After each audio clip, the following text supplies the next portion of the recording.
பரிசுத்த மத்தேயு எழுதின சுவிசேஷம் 6வது அதிகாரம் 19வது வசனம். மண்ணுலகில் உங்களுக்கென செல்வத்தை சேமித்து வைக்க வேண்டாம்.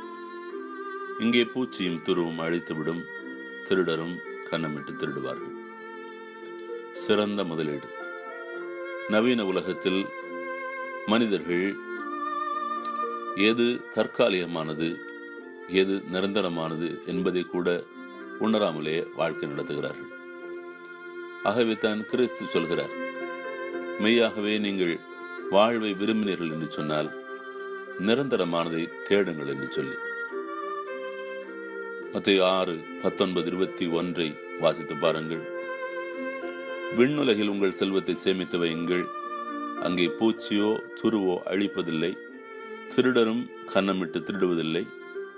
உங்கள் செல்வம் எங்கு உள்ளதோ அங்கே உங்கள் உள்ளமும் இருக்கும் என்று சொல்கிறார். நல்ல ஒரு உதாரணத்தையும் சொல்லி அதை விளக்குகிறார்.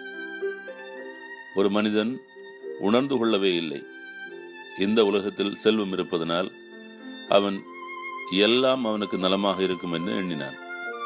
ஆனால் நிலைமை என்ன? லூக்கா 16:24 வாசித்து பாருங்கள்.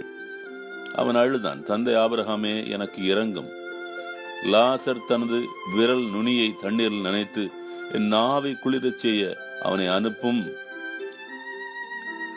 என்று கதறினான். எனக்கு அருமையானவர்களே, இந்த வாழ்வில் நாம் செய்ய வேண்டியதெல்லாம், தேவன் நமக்கு ஏராளமான நன்மைகளை செய்கிற போது நாமும் மற்றவர்களுக்கு உதவி செய்ய வேண்டும், பகிர்ந்து கொள்ள வேண்டும். மத்தேயு 19:21 இயேசு சொன்னார், நிறை உள்ளவராக விரும்பினால் நீர் போய் உம் உடைமைகளை விற்று ஏழைகளுக்கு கொடும், அப்போது விண்ணகத்தில் நீர் செல்வராயிருப்பீர், பின்பு வந்து என்னை பின்பற்றும் என்று சொன்னார். தேவனின் இந்த ஆலோசனையை பின்பற்றுவோம், ஆசீர்வாதமாயிருப்போம். ஜெபம் செய்வோம். அப்பா, வானகத்திலும் எங்களுக்கு ஆசீர்வாதங்களை வழங்க காத்திருப்பதற்காக நன்றி செலுத்துகிறோம். உம் பரிசுத்த ஆவியானவர் தாமே இந்த பாதையை நோக்கி எங்களை வழிநடத்துவாராக. இயேசுவின் வல்லமையுள்ள நாமத்தில் ஜெபிக்கிறோம். ஆமென்.